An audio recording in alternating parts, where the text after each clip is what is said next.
Assalamualaikum warahmatullahi wabarakatuh. Alhamdulillahi rabbil alamin wa sallallahu wa sallam wa baraka ala abdihi wa rasulihi nabiyyina Muhammad wa ala alihi wa sahbihi ajma'in, amma ba'd. Qala al-muallif rahimahullah wa nafa'ana bi'ulumihi fid darain amin. Qala al-muallif al-Imam al-Bukhari, kata al-Imam al-Bukhari rahimahullah, yani qala Qatadah, kata Qatadah, bukan, qala na'am.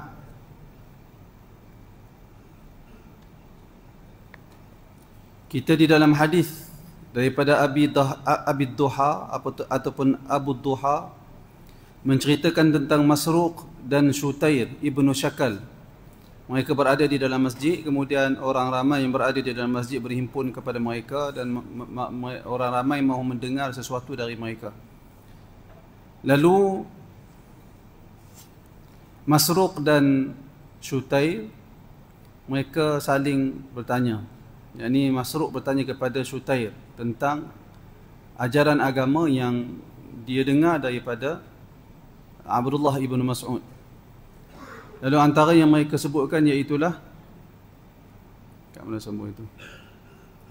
Hal sami'ta Abdullah yaqul, apakah kamu, saya ingat Syutair bertanya kepada Masruq, apakah kamu wahai Masruq ada mendengar Abdullah ibn Mas'ud berkata, ma fil Qur'ani ayatun asra'a farajan min qawlihi wa man yattaqillaha yaj'al lahu makhraja. Apakah kamu pernah mendengar wahai Masruq, Abdullah ibn Mas'ud berkata, tidak ada di dalam Al-Quran satu ayat yang lebih cepat memberi jalan keluar kepada seseorang berbanding ayat firman Allah Subhanahu wa taala yang bermaksud lebih kurang sesiapa yang bertakwa kepada Allah, Allah akan jadikan untuk dia jalan keluar. Lalu kata Masruq, na'am, ya, aku mendengar, wa ana qad sami'tuh, ya, aku pernah mendengar Abdullah ibnu Mas'ud berkata hal sedemikian. Kemudian Syutair tanya lagi kepada Masruq, hal sami'ta Abdullah yaqul ma fil Qur'ani ayatun ashadda tafwidan, yang bermaksud lebih kurang, apakah kamu wahai Masruq ada mendengar Abdullah ibnu Mas'ud sahabat Nabi berkata, tidak ada di dalam Al-Quran satu ayat yang lebih bersangatan tafwid. Tafwid yang dimaksudkan di sini iaitulah membimbing kita supaya kita menyerahkan urusan kita kepada Allah Subhanahu wa taala. Ayat yang menjadi panduan kepada kita bagaimana cara kita nak menyerahkan urusan kita, bagaimana nak dikembalikan urusan kita, di mana perkara itu menjadi hakim dalam setiap urusan kita. Lalu kata Syutair, pernahkah kamu mendengar Abdullah kata sedemikian? Tidak ada. Firman Allah Subhanahu wa taala, ya ibadiyalladzina asrafu ala anfusihim, yang bermaksud lebih kurang, wahai hamba-hambaku yang telah asrafu, yang telah melampaui batas, ala anfusihim, yang dimaksudkan melampaui batas di sini ialah melakukan dosa dan maksiat. Wahai hamba-hambaku yang telah melampaui batas, yakni yang telah menzalimi diri dia. Melampaui batas, menzalimi diri membawa maksud yang sama, yakni melakukan kezaliman, melakukan dosa dan maksiat, melakukan sesuatu perkara. Dosa itu dinamakan sebagai zalim kerana zalim iaitulah meletakkan sesuatu bukan pada tempat yang sepatutnya. Jadi seseorang, dan dosa itu juga dinamakan sebagai melampaui batas kerana dia telah melangkau batas yang telah ditetapkan oleh agama. Maka dosa itu dinamakan sebagai melampaui batas dan dinamakan juga sebagai menzalimi diri. Jadi ketika Allah Ta'ala berfirman, wahai hamba-hambaku alladhi asrafu, yang telah melampau, yang telah melampaui batas, yang telah menzalimi ala anfusihim, ke atas diri mereka sendiri. Kata Abdullah ibn Mas'ud, tak ada lagi ayat yang lebih dahsyat mendorong kita supaya kembali kepada Allah Subhanahu wa taala berbanding ayat ini. Di mana sambungnya Allah Ta'ala sebut, la taqnatu min rahmatillah, janganlah kamu semua berputus asa dari rahmat Allah. Kerana Allah Subhanahu wa taala, innahu yaghfiru dzunuba jami'a, Sesungguhnya Allah Subhanahu wa taala mengampuni dosa seluruhnya. Dalam ayat ini Allah Taala sebut, janganlah kamu semua taqnatu, berputus asa dari rahmat Allah. Bila Allah Taala sebut jangan berputus asa dari rahmat, maka termasuk di dalam makna rahmat ialah memberi keampunan. Kerana tidak ada erti rahmat kalau tak ada keampunan. Maka bila Allah Taala sebut la taqnatu min rahmatillah, mesti dia merangkumi rahmat. Disebut di sini annal maghfirata mudrajah fir rahmah, bahawasanya keampunan Allah itu terkandung juga di dalam sifat Allah yang Maha Pemurah. Au anna ar-rahmata mustalzimah laha li'annahu la yutasawwaru ar-rahmatu liman lam yughfar lahu.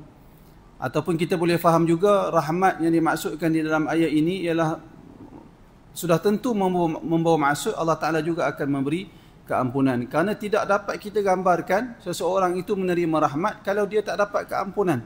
Maka sudah tentulah dia menerima rahmat dan dia juga mendapat keampunan dari Allah Subhanahu wa taala. Hadis yang kita baca dalam beberapa minggu ni tuan-tuan sekalian, kata penulis kitab ni, syarih, syekh yang mensyarahkan kitab ni, saya ingat dia mungkin dia masih hidup lagi, iaitulah Syekh Husain bin Audah Al-Awaishah. Dia kata fihi al-ihtimam bi athari salafi salih wa ashabi Rasulillah sallallahu alaihi wasallam wa talaqqi anhum wala siyama a'immatuhum wa a'lamuhum wa fuqaha'uhum, wa fihi al-ihtimam bit-tamhisi wat-tathabbuti. Dia kata dalam riwayat ini menunjukkan bagaimana perhatian yang bersungguh diberikan kepada peninggalan as-salafus salih, demikian juga para sahabat Rasulullah sallallahu alaihi wasallam. Ini satu perkara yang penting untuk kita semua hadam, untuk semua kita ingat di dalam hati kita, dan kita jadikan ini antara satu pegangan kita di dalam beragama. Yang ini dalam kita nak mengamal agama, kita nak faham agama, antara perkara yang penting, kita semua tahu dah rujukan agama adalah Al-Quran dan As-Sunnah. Tetapi sebenarnya tak cukup sekadar dua itu saja. Secara asas kita boleh kata sumber agama, memang betul lah sumber agama itu tak ada lain melainkan Al-Quran dan Sunnah. Tetapi persoalan yang berikutnya, bagaimana kita nak memahami Al-Quran dan Sunnah? Itu yang perlu diselesaikan. Jadi jawapan dia, perlu beri perhatian kepada athar as-salafus salih, peninggalan as-salafus salih. Bagaimana mereka memahami Al-Quran, bagaimana mereka memahami As-Sunnah. Sebab tu kita bagi tahu rujukan kita adalah Al-Quran dan As-Sunnah berdasarkan pemahaman salafus salih. Lalu sebahagian orang namakan diri mereka sebagai salafi. Salafi itu merujuk kepada dia dinisbahkan kepada golongan yang awal terdahulu kerana dia sangat cinta, sangat sayang, dan dia sangat tamak untuk mengetahui perkataan-perkataan, pemahaman-pemahaman generasi yang awal di kalangan umat Nabi SAW yang dinamakan sebagai as-salaf as-salih. Itulah bila kita sebut as-salafus salih, dia merujuk kepada tiga generasi yang awal, iaitulah sahabat, tabi'in dan atba'ut tabi'in ataupun tabi'ut tabi'in. Ini tiga generasi ini. Kenapa kita sebut tiga generasi ini menjadi rujukan kita? Kerana mereka dapat jaminan dari Nabi SAW. Khairul quruni ataupun khairun nasi qarni thumma alladhina yalunahum thumma alladhina yalunahum. Sebaik-baik manusia itu adalah mereka yang berada di zaman aku, kata Nabi, iaitulah para sahabat. Thumma alladhina yalunahum, kemudian generasi mereka yang berada selepas daripada itu, iaitu generasi selepas sahabat, yang sempat berjumpa dengan sahabat tapi tak sempat berjumpa dengan Nabi. Kita namakan sebagai tabi'in, orang-orang yang mengikut. Tabi'in itu maksudnya begitu. At-tabi'un ataupun at-tabi'in maksudnya orang-orang yang mengikut. Mengikut siapa? Mengikut Nabi dan para sahabat. Thumma alladhina yalunahum, kemudian generasi selepas daripada itu, siapa dia? Iaitulah generasi yang ketiga, yang sempat berjumpa dengan orang yang berjumpa dengan sahabat, tapi mereka tak sempat berjumpa dengan sahabat dan tak sempat berjumpa dengan Nabi. Mereka dinamakan sebagai atba'ut tabi'in ataupun tabi'ut tabi'in, orang yang mengikut mereka yang mengikut, orang yang mengikut mereka yang mengikut Nabi dan para sahabat. Maka kita nak ikut tiga golongan ni. Tengok dalam riwayat yang kita baca beberapa minggu ni. Masruq dan Syutair, bersungguhnya mereka meriwayatkan perkataan siapa? Perkataan Abdullah ibn Mas'ud radhiyallahu anhu, sahabat Nabi. Kerana Abdullah ibn Mas'ud melihat penurunan Al-Quran, melihat sabda Nabi, melihat perkara-perkara yang berlaku di ketika Nabi SAW masih hidup, menyertai peperangan bersama dengan Nabi. Abdullah ibn Mas'ud, seperti yang kita pernah kongsikan dengan tuan-tuan maklumat tentang dia, Nabi pernah suruh dia panjat pokok, tetapi kemudian datang angin tiup pakaian dia menyebabkan tersingkap paha dia. Lalu sahabat yang berada di bawah gelak melihat paha dia yang amat kecil. Sahabat tanya, "Wama yudhik?" Apa yang menyebabkan kamu semua gelak? Disebabkan kecilnya paha Abdullah ibn Mas'ud? Kata mereka, "Ya wahai Rasulullah." Pelik tengok paha ataupun betis dia yang begitu kecil. Kata Nabi SAW, sesungguhnya dua betis Abdullah ibn Mas'ud yang kecil ini, jika ditimbang di akhirat kelak, lebih berat pahalanya berbanding bukit Uhud. Tengok, menggambarkan orang-orang ni, orang-orang yang dipilih oleh Nabi Muhammad, hatta dipilih oleh Allah Subhanahu Wa Taala. Sebab tu Allah Taala takdirkan Abdullah ibn Mas'ud hidup dan sempat berjuang dengan Nabi. Allah Taala tak pilih saya dan tuan-tuan semua untuk hidup bersama dengan Nabi. Dah. Oh, kita nak hidup sama dengan Nabi. Masuk masjid tersepak tangga tu pun habis. Satu masjid kena maki. Siapa buat masjid pun tak kerti. Buat tangga pun tak kerti tinggi daripada yang lain. Habis tersepak semua. Itu kita. Tapi sahabat Nabi, kesemua mereka merupakan generasi yang dipilih oleh Allah untuk bersahabat dengan Nabi Muhammad SAW. Oleh kerana itu, riwayat ini menggambarkan betapa pentingnya kita beri perhatian kepada ilmu yang ditinggalkan, yang diriwayatkan dari As-Salafus Salih. Ingat perkataan tu, As-Salafus Salih. Sebab tu ada gelaran hari ini, As-Salafi, As-Salafiyun, orang-orang yang berusaha untuk faham agama seperti mana yang difahami oleh Nabi, sahabat, tabi'in dan atba'ut tabi'in. Wattalaqi anhum, demikian juga pentingnya mengambil agama itu dari 3 generasi yang awal. Bukan ambil agama dari orang-orang yang kemudian. Orang kemudian ni dah macam-macam pemikiran mereka. Cuba tuan-tuan tengok sebagai satu contoh. Rabitah. Sekarang ni naik isu Rabitah. Rabitah iaitulah seseorang yang disuruh untuk menggambarkan rupa guru dia sebelum dia beribadat. Ada di dalam tarikat Naqsyabandi.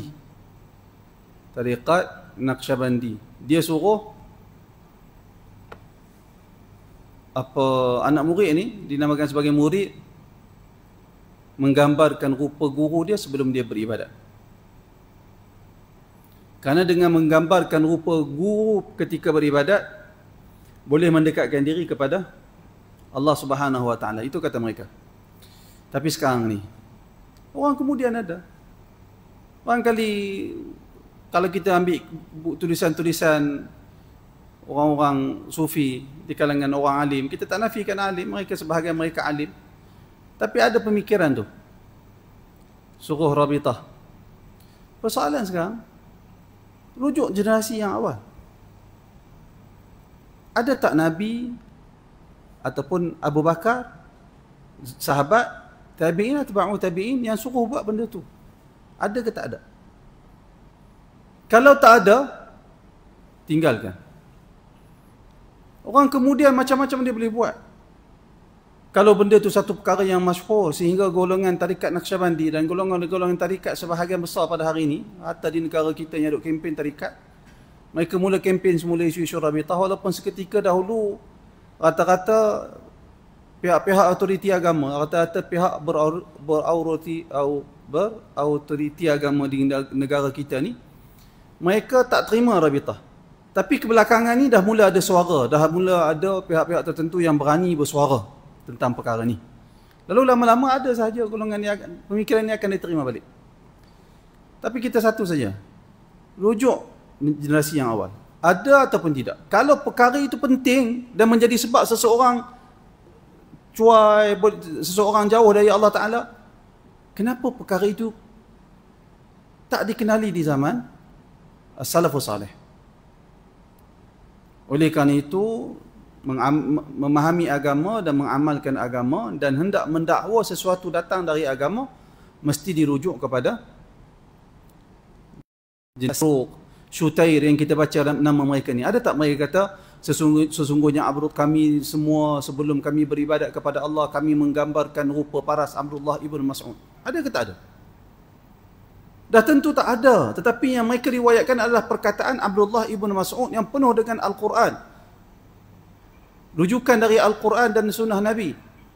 Demikian juga ada tak perkataan-perkataan salafus salih dari kalangan tabi'in, dari kalangan atba'u tabi'in, seperti Abu Hanifah, Imam Malik, Imam Syafi'i, Imam Ahmad, di kalangan tokoh-tokoh yang semua orang Islam sepakat mereka ni adalah imam, mereka ini adalah ikutan kita semua. Ada tak di kalangan mereka, kita ambil Imam Syafi'i, ada tak Imam Syafi'i yang begitu, kita tengok perkataan Imam Syafi'i, begitu cinta dia kepada tok guru dia Imam Malik rahimahullah? Ada tak Imam Syafi'i kata, Imam Malik ajak aku sebelum aku menunaikan salat, aku gambar bayangkan rupa paras Imam Malik? Ada ke tak ada? Kalau tak ada, kenapa kita ambil perkataan orang-orang yang jauh selepas daripada itu beratus tahun? Tak ada jaminan keselamatan, maka keselamatan itu hanya ada berdasarkan apa yang difahami oleh para sahabat, tabi'in dan atba'ut tabi'in. Jadi ambil perhatian perkara itu. Demikian juga di dalam hadis ni ada penekanan untuk kita mengambil sikap at-tamhis dan at-tathabbut, selidik, kaji, selidik, cuba singkapkan apa permasalahan yang sebenarnya. Dalam hadis ni ada sebut. Kerana Syutair dia tanya kepada Masruq, kamu pernah dengar tak Ibnu Mas'ud kata sedemikian? Lalu Masruq kata, ya, aku mendengarnya perkara itu dikatakan oleh Abdullah ibnu Mas'ud. Maksudnya dia tathabbut, dia tunjukkan bagaimana dalam bab agama ni perlu kepada tathabbut, perlu kepada, nak tathabbut ni kita sebut apa? Kepastian, selidik, kepastian. Sama juga kadang-kadang kita tanya kepada seorang ustaz, kemudian kita dengar ada orang sebut perkara lain, pergi tasabut dengan ustaz tu, ustaz betul kan dalam jawapan ustaz sekian-sekian, ustaz maksudkan sekian-sekian. Tak salah kalau kita tanya begitu. Lalu ustaz tu pun dia dengar balik, dia tanya, kenapa tanya begitu? Tak, saya kerana di kalangan jemaah ada yang faham begini, ada yang faham begitu. Mana satu sebenarnya? Itu nama tindakan tasabut. Dia cek semula, dia nakkan kepastian. Ini antara satu usaha yang baik, satu usaha yang baik, kerana perkara yang kita bincangkan ini berkaitan dengan perkara agama. Kemudian kata dia lagi, wa fihi ikhtiyar jawami' al-mawa'id wa tawjihat. Wa bada'a bil amri bi tazkiyatin nafsi wa muraqabatillahi ta'ala wa tathhiril jinani wal qulubi wal jawarih wal abdan. Dalam asar yang kita baca sebelum ni menunjukkan sahabat ni mereka pilih, disebut di sini jawami' al-mawa'id, peringatan-peringatan yang berbentuk lengkap, menghimpunkan peringatan-peringatan yang utama. Kerana di peringkat awal sahabat sebut tentang peranan membersihkan jiwa, iaitulah perkataan Abdullah ibn Mas'ud yang menyebut sesungguhnya kedua mata itu juga berzina, kedua tangan itu juga berzina, kan disebut begitu. Jadi pentingnya pembersihan jiwa. Kemudian selepas sebut tentang perkara itu, sebut pula beri perhatian kepada supaya orang Islam ini dapat merasai bahawasanya sentiasalah Allah Subhanahu Wa Taala itu memerhatikan kita. Selepas daripada itu dia sebut pula tentang halal dan haram. Dia sebut pula tentang halal dan haram. Kemudian dia sebut pula perkara-perkara yang berkait dengan al-amru wan nahyu. Wa hadha mana tadi? Thumma thanna. Kemudian perkara yang kedua, thumma thanna, kemudian tanya pula perkara yang kedua itu bi ajma'i ayatin lil halal wal haram. Sebut pula ayat yang menyebut tentang perkara halal dan haram. Iaitulah ayat apa yang kita baca sebelum ni? Iaitulah ayat yang menyebut wa ita'idzil qurba, ayat tu. Innallaha ya'muru bil adli wal ihsan wa ita'idzil qurba wa yanha 'anil fahsya'i wal munkari wal baghi. Ayat begitu. Demikian juga wasallatha bil amri bit taqwa. Kemudian jadikan perkara yang ketiga dalam ketika mereka memberi peringatan kepada jemaah masjid itu, mereka sebut perkara yang ketiga, iaitulah perintah untuk bertakwa kepada Allah, wa bayanu annaha makhraj min kulli ghammin wa hammin wa karbin wa syubhatin. Demikian juga mereka jadikan perkara yang ketiga untuk mereka beri peringatan kepada orang ramai tentang arahan supaya bertakwa kepada Allah dan menjelaskan bahawasanya takwa itu merupakan jalan keluar dalam setiap permasalahan kehidupan. Demikian juga mereka sebut tentang wa annal mar'a yurzaqu biha min haitsu la yadri wa la yarju. Siapa yang bertakwa, dia akan dapat, Allah Ta'ala akan rezekikan kepada dia dari jalan yang dia tak sangka-sangka. Wa bayyana akhiran, kemudian di akhir peringatan, pengajaran yang mereka sampaikan kepada masyarakat, mereka terangkan tentang sa'ata rahmatillahi ta'ala, luasnya kasih sayang Allah Subhanahu wa ta'ala yang kita sedang baca tadi ni. Iaitulah ayat ya ibadiyalladzina asrafu ala anfusihim la taqnatu min rahmatillah, menceritakan tentang luasnya rahmat Allah Subhanahu wa ta'ala. Wa ma lillahi ta'ala min fadlin fi qabuli taubati taibin wa inabati munibin. Demikian juga menerangkan bagaimana Allah Subhanahu wa ta'ala memiliki kelebihan yang cukup besar, sehingga Allah Subhanahu wa ta'ala akan menerima taubat sesiapa sahaja yang bertaubat, apapun dosa yang dilakukan. Yang penting dia bertaubat. Dan Allah Subhanahu wa ta'ala akan terima sesiapa yang mahu kembali kepada Allah, apapun dosa yang dia lakukan. Cuba sebut apa dosa yang dia lakukan. Semua. Hatta dosa syirik, kalau bertaubat kepada Allah, Allah Ta'ala terima taubat. Cuba tuan-tuan bayang tengok, seorang lelaki dalam hadis yang cerita tentang seorang lelaki membunuh 100 nyawa. Allah Ta'ala terima taubat dia, sehingga dia dimasukkan ke dalam syurga. Allah Ta'ala serahkan urusan dia kepada malaikat rahmat, maka dia beri keampunan oleh Allah. Barangkali orang tanya, kita tuan-tuan, asasnya dalam bab kesalahan, kalau kesalahan kita, dosa kita dengan Allah, boleh diampunkan dengan taubat. Tapi kesalahan dengan orang, tak boleh nak diampunkan. Sekarang ni dia dah bunuh 100 nyawa. Bukan 10. Ni 10. Ni pun banyak dah. Ni 100, 10 kali tangan ni. Dia bunuh 100 nyawa. Allah Ta'ala ampunkan dia. Allah Ta'ala ampunkan dia. Macam mana Allah Ta'ala ampunkan dia? 100 nyawa orang yang dia buat kesalahan, dia bunuh orang tu dah mati. Nak ampun macam mana? Allah Subhanahu wa ta'ala, Allah adalah Allah. Bukankah kita di akhirat kelak qisas di akhirat, pahala dan dosa. Siapa buat kesalahan kepada orang,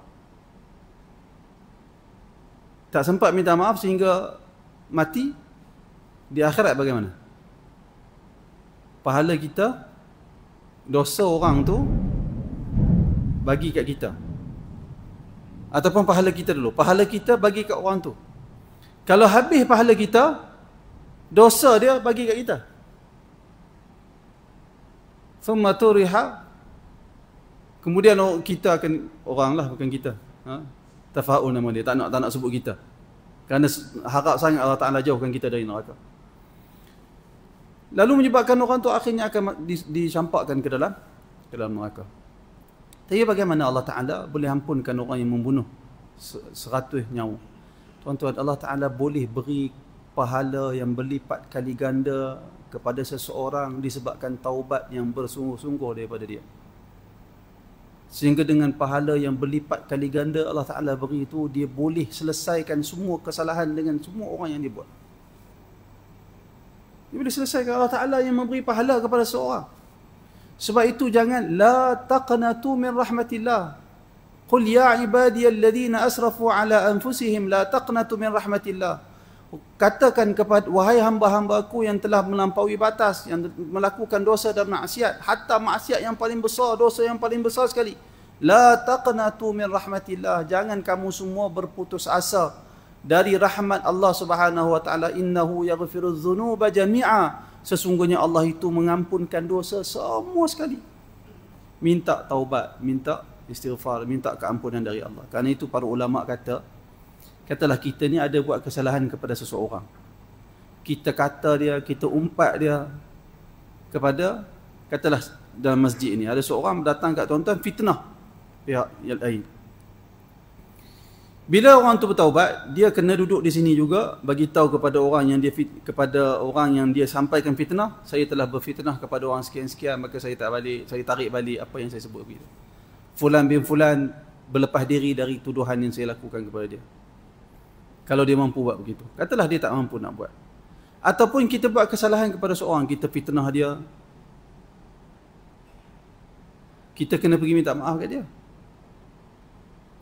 Dan kita kena habaq, macam saya beritahu tadi, kalau di masjid ni kita kena habaq kat masjid. Tapi ada satu keadaan, kita kata kat seseorang tu, kita tak boleh nak habaq. Mungkin ada faktor-faktor lain. Mungkin orang tu dah meninggal sebagai contoh. Bagaimana cara nak selesaikan kesalahan tu? Dengan cara, perkara ni disebut antaranya oleh Syekh Muhammad ibn Salih Al-Utsaimin rahimahullah. Dia kata adalah dengan cara kita memperbanyakkan doa keampunan untuk orang yang kita ada kesalahan pada dia. Supaya bila kita datang ke akhirat kelak, kita ada buat pahala kat dia. Kita boleh bayar dengan pahala kita tu atas kesalahan yang kita pernah lakukan kepada dia. Itu antara jalan keluar yang disebut oleh para ulama. Tapi yang penting, Allah Subhanahu wa taala yaghfirudz dzunuba jami'a, mengampunkan dosa seluruhnya. Dosa seluruhnya. Oleh kerana itu jangan sama sekali berputus asa dengan Allah. Cuma manusia ni seringkali dia lupakan Allah. Dalam keadaan dia bermasalah, dia selalu lupakan Allah Subhanahu wa taala. Kadang-kadang kita ada masalah, kita mengadu ke orang lebih dari kita mengadu ke Allah. Kita mengadu kat orang kita, Allah, orang ni buat zalim kat aku, orang ni buat begitu, orang ni buat begitu. Sekarang kita tanya kat diri kita, berapa kali hang mengadu kat Allah Taala? Tak pernah adu langsung pun. Tapi dengan orang, dengan kawan sendiri dia mengadu. Ini kena buang sikap. Saya jumpa sekian-sekian kawan kita lama tak jumpa dia. Sekali jumpa, Allah, dia mengadu masalah hidup dia. Apa mengadu masalah hidup kepada orang? Kawan lama tak berjumpa setelah lama berpisah, mengadu dekat kita masalah hidup dia. Dah mengadu masalah hidup dekat kawan buat apa? Mengadu masalah hidup dekat Allah Subhanahu wa taala. Kawan tu boleh tolong dah ustaz, kami mengadu rasa lapang dada. Mengadu dekat Allah Subhanahu wa taala tak rasa lapang dada, menunjukkan ada masalah pada keyakinan dan iman. Ada cacat, ada masalah pada keyakinan dan iman. Mengadu kepada Allah sepatutnya rasa lapang dada. Kerana kita yakin Allah Ta'ala akan selesaikan masalah kita. Ada hadis nama hadis Yaumul Wishah. Seorang perempuan, hamba kulit hitam, duduk dalam satu kabilah Arab. Satu ketika kabilah Arab tu memerdekakan dia. Dan dia masih duduk dengan kabilah Arab. Kabilah kafir. Dia pun kafir pada ketika itu. Satu hari kata wanita ni, dia ada seorang anak perempuan dalam kabilah tu, dia keluar, dia pakai wishah. Wishah ni kain ataupun potongan kulit yang dihias dengan manik-manik merah begitulah. Biasanya wishah ni orang perempuan Arab dahulu, Arab klasik dahulu, mereka pakai letak kat bahu ataupun dekat pinggang, dia ikat kat pinggang mereka. Perhiasan. Budak tu pakai wishah, dia jalan-jalan, barangkali dia terjatuh wishah tu ataupun dia letak kat satu tempat, dia lupa. Mari burung helang.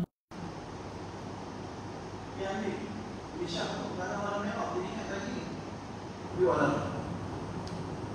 Lalu dia budak perempuan terbalik rumah. Mak dengan ayah dia, di mana kain? Kain berharga, kain perhiasan, kain cantik. Cantik. Akhirnya mereka, wanita hamba yang baru dimerdekakan, mereka tuduh dia, mereka cari dia, dia bagi tahu mereka ni raba badan dia sehingga mereka periksa bahagian kemaluan aku, kata perempuan tu. Dia rasa diri dia dihina.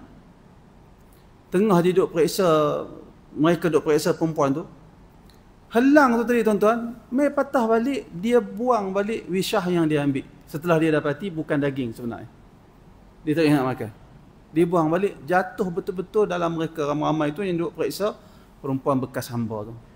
Lalu perempuan tu kata, ni dia kain yang kamu semua tohmah aku mencurinya. Sedangkan aku berlepas diri dari perbuatan jahat yang kamu semua katakan kepada aku. Lalu perempuan dia marah dengan kaum tu, dia berhijrah ke Madinah. Dia kafir ketika tu. Dia berhijrah ke Madinah, dia jumpa Nabi terangkan Islam, tentang Islam dekat dia, dia masuk Islam. Dia sampai di Madinah, tak ada rumah, orang luar. Bekas hamba. Lalu Nabi SAW izinkan wanita ni untuk duduk di dalam Masjid Nabawi. Buat khemah. Mudah dalam beberapa tempoh. Lama, tempoh yang agak lama lah. Para ulama, walaupun ulama minoriti kata, ini antara dalil yang paling jelas dan kuat bagi kami, menunjukkan wanita yang berhaid boleh duduk di dalam masjid jika dia dapat pastikan darah dia tidak mengotorkan masjid. Kerana wanita ni duduk dalam masjid dalam tempoh yang lama. Tapi saya nak abang apa? Hadis ni tuan-tuan, perempuan ni bila dia duduk dalam masjid, rumah Aisyah luar masjid saja. Dia selalu jumpa Aisyah. Dia selalu bertandang di rumah Aisyah. Bila kata Aisyah radhiyallahu anha, perempuan ni setiap kali bersembang dengan aku, mesti dia cerita tentang wisyah. Dia sebut, dia ada syair dia, saya tak ingat lafaz syair dia. Dia sebut disebabkan wisyah lah, Allah Ta'ala menyelamatkan aku dan seumpamanya. Lalu Aisyah kata, apa cerita wisyah ni? Kamu duduk setiap kali mai jumpa kat aku sebut pasal selendang. Selendang tu apa cerita? Lalu dia cerita. Aisyah yang cerita kepada kita hadis tu. Kata para ulama yang mensyarahkan hadis yang saya ingat perkara tu amat penting untuk kita ambil perhatian. Iaitulah, kata para ulama, demikian Allah Subhanahu Wa Ta'ala akan membantu sesiapa sahaja yang berada dalam kesempitan dan kesusahan. Hatta wanita kafir, bekas hamba yang tidak dipandang ada nilai oleh sesiapa pun, ketika dia dalam kesempitan, orang hina dia, selidik habis apa yang ada pada dia, sehingga mereka tengok pada bahagian kemaluan dia untuk tengok dia curi, dia simpan dan tetap benda yang wisyah itu. Tetapi Allah Ta'ala selamatkan dia. Allah Ta'ala beri bela dia. Cuba tuan-tuan bayang, burung helang yang dah sila ambil wisyah tu, boleh patah balik dan buang wisyah tu di tengah-tengah mereka semua. Kita kalau perkara tu berlaku kat kita, benda ni berlaku secara kebetulan, ya Allah, Allah tidak bergerak satu benda yang bergerak melainkan semuanya dengan arahan dari Allah Subhanahu Wa Ta'ala. Allah Ta'ala menghendaki. Maka kalau ketika itu dia kafir, kata para ulama, Allah Ta'ala akan memberi jalan keluar kepada sesiapa. Allah Ta'ala akan melepaskan kesempitan sesiapa pun, hatta sama ada dia muslim ataupun kafir, dia orang baik ataupun jahat. Letakkan pengharapan penuh kepada Allah Subhanahu Wa Ta'ala, pasti kita akan dapati Allah Ta'ala bersama dengan kita ketika kita memerlukan bantuan dari Allah Subhanahu Wa Ta'ala. Maka Allah Tuhan yang Maha Pengasih lagi Maha Penyayang. Hadis yang berikutnya, kata Al-Imam Al-Bukhari rahimahullah, an Abi Dzarrin anin Nabi sallallahu alaihi wasallam, daripada Abi Dzar radhiyallahu anhu, daripada Nabi sallallahu alaihi wasallam, baginda bersabda, ya ibadi, Nabi sebut anillahi tabaraka wa ta'ala, daripada Allah Subhanahu wa ta'ala.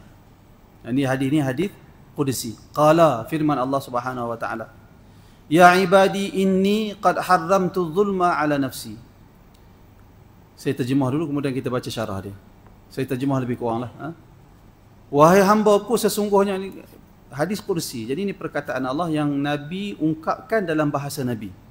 Dinamakan sebagai hadis Qudsi. Kita tak akan jumpa hadis ini, kita tak akan jumpa firman ini di dalam Al-Quran. Kerana hadis Qudsi iaitulah berdasarkan pandangan sebahagian para ulama membawa maksud hadis yang mana Nabi lafazkan berdasarkan pemilihan Nabi. Bahasa tu, kalimah tu Nabi yang pilih. Tetapi makna yang hendak disampaikan dari Allah Subhanahu Wa Ta'ala. Allah Ta'ala suruh Nabi sampaikan. Lalu Nabi sampaikan berdasarkan pemilihan kalimat yang Nabi pilih. Kata Allah Subhanahu wa taala. Iman dia. Dia ragu setelah Allah dengan Rasul bagi tahu, tak ada ruang keraguan. Pasti Allah tidak akan menzalimi kita. Wa ja'altuhu muharraman bainakum fala tadhalamu, dan aku jadikan zalim itu haram di antara sesama kamu. Allah Taala sebut, fala tadhalamu, jangan kamu saling zalim menzalimi. Ya ibadi, wahai hambaku, innakumul ladzina tukhti'una bil-laili wan-nahar, wahai hambaku, sesungguhnya kamu semua itu adalah orang-orang yang melakukan kesalahan di malam dan siang hari. Wa ana aghfirudz dzunub wa la ubali fastaghfiruni aghfir lakum. Manakala aku adalah Tuhan yang akan memberi keampunan, akan memaafkan segala dosa, aku tak peduli. Maka minta keampunan daripada aku, pasti aku akan mengampunkan kamu. Ya Allah tuan-tuan, sampai begitu Allah yang langsung tidak mengharapkan kita, menyeru kita untuk kembali kepada Dia. Betapa Allah Ta'ala tu dah bagi panduan kat kita. Seru pula kita supaya mengikut panduan yang Dia turunkan. Adapun kita, cuba tengok baik, cuba tengok sikap kita. Kita ada anak, kita besarkan anak dia, kita besarkan anak kita, kita bagi makan, kita bagi sekolah, sudah sekolah, dia dah besar sikit, dia tak mau dengar cakap kita. Kita kata kat isteri kita, lantak pergi dia. Kita dah besar dengan dia, dah bagi sekolah, dah pandai fikir sendiri, pandai-pandai lah. Cuba tengok. Itu sikap manusia. Tapi Allah tak buat begitu. Allah tak kata kat kita, aku dah beri nikmat dekat kamu semua, tenaga, aku beri rezeki, aku bagi peluang hidup, ikut dan. Ikut dan lah kamu semua. Dah, Allah Ta'ala, cuba tengok dalam hadis ni, banyak kali Allah Ta'ala sebut, ya ibadi. Lebih, 1, 2, 3, 4, 5, 6. Lebih kurang 6, tak kurang dari 6 kali Allah Ta'ala, ya ibadi, ya ibadi, ya ibadi. Wahai Tuhanku, wahai Tuhanku. Bertujuan untuk tarik kita, betul-betul beri perhatian kepada kita. Allah Ta'ala betul-betul memberi perhatian kepada kita dan sentiasa memberi, melihat, dan sentiasa menghendaki kita ni mengikut panduan dan petunjuk dari Allah Subhanahu wa taala. Allah Taala kata, wahai hamba-Ku, sesungguhnya kamu semua ini melakukan kesalahan di malam dan siang hari. Aku mengampunkan semua dosa, maka aku tidak peduli, maka mohonlah keampunan daripada aku. Aku akan memberi keampunan kepada kamu semua. Ya ibadi kullukum ja'i'. Wahai hamba-Ku, sesungguhnya semua kamu itu seorang yang lapar. Semua kamu itu lapar. Illa man at'amtuhu, melainkan siapa yang aku yang beri makan kepada dia. Aku yang lorongkan supaya dia memperolehi rezeki. Hakikatnya aku yang memberi makan kepada dia. Fastat'imuni ut'imkum. Minta makan daripada aku akan beri makanan kepada kamu semua. Berapa kali saya dan tuan-tuan semua sentiasa kita merasakan yang memberi makan kepada kita itu adalah kerja kita dan gaji bulanan yang kita perolehi. Ramai di kalangan kita yang buat petani atau seumpamanya, dia rasakan rezeki yang dia perolehi itu daripada tanaman yang dia usahakan, bukan dari Allah Subhanahu wa taala. Hakikatnya yang memberi rezeki, yang memberi makan kepada kita tidak lain melainkan Allah Subhanahu wa taala. Ya ibadi kullukum arin. Wahai seluruh hamba-Ku, sesungguhnya kamu semua arin, tidak memiliki pakaian. Illa man kasautuh, melainkan sesiapa yang aku beri pakaian kepada dia. Fastaksuni aksukum, minta pakaian daripada aku akan beri pakaian kepada kamu. Pakaian minta dari Allah. Minta dari Allah Subhanahu wa taala, ya Allah, pakaian lama dah ni, ya Allah, mudahkanlah urusan. Berilah pakaian yang lebih baik dan mendatangkan berkat kepada aku. Minta kepada Allah Subhanahu wa taala. Ya ibadi, wahai hamba-Ku, law anna awwalakum wa akhirakum wa insakum wa jinnakum. Satu perkara lagi. Ya ibadi, setiap kali yang kita ulang tadi Allah Taala sebut ya ibadi, merangkumi manusia dan jin. Merangkumi manusia dan jin. Kenapa? Kerana semua itu adalah hamba Allah. Ya, selain pada manusia dengan jin pun hamba Allah, tetapi yang nak diberi peringatan ni adalah manusia dan jin. Kerana manusia dan jin adalah makhluk yang mukallaf. Ada pertanggungjawaban yang diletakkan oleh Allah kepada kita. Allah Ta'ala kata, wahai sekalian hamba-Ku, lau anna awwalakum wa akhirakum, kalau paling awal sekali orang di kalangan kamu, Nabi Adam, wa akhirakum, manusia yang paling akhir sekali di kalangan kamu, kalau jin paling awal sekali di kalangan kamu, berdasarkan pandangan sebahagian para ulama kata yang paling awal, jin yang paling awal sekali adalah Iblis, dan jin yang paling akhir sekali di kalangan kamu, insakum wa jinnakum, manusia ataupun jinnya, kanu ala atqa qalbi abdin minkum, semua kamu adalah orang yang paling bertakwa di kalangan kamu. Siapa orang paling takwa di kalangan kita manusia ni? Nabi Muhammad sallallahu alaihi wasallam. Katalah manusia ni semuanya bertakwa sama seperti Nabi Muhammad. Katakan, lam yazid zalika fi mulki syai'ah. Tak ada tambah apa-apa pun perbendaharaan dan kerajaan aku. Tak ada tambah apa-apa. Maknanya kalau semua manusia bertakwa, tak ada memberi untung apa-apa kepada Allah. Kerana Allah sedia maha kaya, tidak memerlukan makhluk. Tidak memerlukan hamba. Walau kanu ala afjari qalbi rajulin. Kalaulah kamu semua, awal sekali sampai ke akhir, sampai kiamat manusia itu, jin yang paling awal sekali sampai hari kiamat, semuanya jahat. Manusia paling jahat sekali. Siapa manusia paling jahat? Tak tahu nak kata. Siapa dia kan? Mungkin Fir'aun, mungkin lebih daripada itu lagi. Lam yanqus zalika min mulki syai'a. Tidak berkurangan sedikit pun dari apa yang aku miliki. Allah Ta'ala kata. Kerana Allah Ta'ala tidak memerlukan hamba. Walau ijtama'u fi sa'idin wahid. Kita berhenti seketika untuk azan.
Walau ijtama'u fi sa'idin wahid, jika kamu semua berhimpun di satu permukaan, fasa'aluni fa'ataitu kulla insanin minhum ma sa'al, lalu aku berikan kepada setiap orang apa yang dia minta, lam yanqus dhalika min mulki syai'a, tidak berkurangan sedikit pun apa yang aku miliki,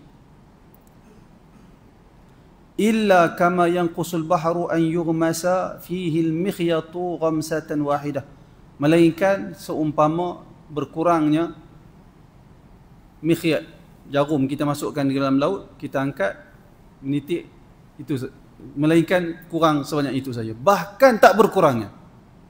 Al-Imam An-Nawawi kata hadis kursi ni bukan nak habaq kata ada pemilikan Allah yang berkurangan disebabkan Allah Ta'ala perkenankan semua permohonan. Tak ada yang berkurang hakikatnya.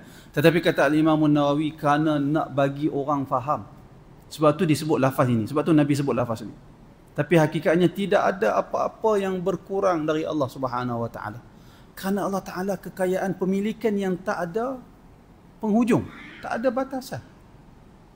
Bukan setakat Allah Ta'ala itu kaya yang tak ada limit, tak ada batasan. Bahkan Allah Ta'ala itu mubarak. Allah Ta'ala Tuhan yang maha berkat. Maha berkat itu sifatnya numu wa ziyadah, sentiasa bertambah dan tidak pernah berkurangan. Sentiasa subur, apa-apa yang Allah Ta'ala miliki tak pernah berkurangnya. Sebab tu bukan maksud ada yang berkurang, tapi hadis ini nak taqribul faham, nak bagi supaya kita boleh faham. Tak ada sesuatu yang berkurangnya. Kemudian kata Allah Subhanahu Wa Ta'ala, ya ibadi, wahai hambaku, innama hiya a'malukum aj'aluha alaikum, sesungguhnya yang kamu lakukan itu adalah amalan-amalan kamu yang aku jadikan kamu melakukannya. Faman wajada khaira falyahmadillah, siapa yang dapati dia buat amalan saleh, maka pujilah dia akan Allah, maka dia pujilah Allah. Sebab tu kalau kita ada benda baik yang berlaku, sama ada kita dapat melakukan satu kebaikan, pujian kembali kepada Allah. Pujian kembali kepada Allah. Wa man wajada, kalau ada perkara yang baik, kita di dalam sunnah Nabi, antara bacaan yang Nabi ajak kita baca, alhamdulillahilladzi bi ni'matihi tatimmus salihat. Kalau ada perkara yang buruk, kita tak, benda tu kita tak suka, tak elok pada nisbah kita sebagai manusia, maka kita baca alhamdulillahi ala kulli hal. Alhamdulillahi ala kulli hal. Bacaan baik, tahmid ketika mendapat perkara-perkara yang baik, alhamdulillahilladzi bi ni'matihi tatimmus salihat, maksudnya lebih kurang segala puji milik Allah yang dengan dia sempurna segala perkara-perkara yang baik. Itu lebih kurang maksudnya. Kalau berlaku pada kita perkara yang tak berapa baik, kita tak suka pada nisbah kita, maka kita baca alhamdulillahi ala kulli hal, segala puji milik Allah dalam semua keadaan. Kita dapat kebaikan, kita puji Allah, kita dapat keburukan pun kita puji Allah. Bacaan dia alhamdulillah ala kulli hal. Ada orang dia ajak budak-budak sekolah berdoa. Kadang-kadang berdoa waktu pagi. Duduk tak duduk, tiba-tiba puji-puji, tiba-tiba alhamdulillah ala kulli hal.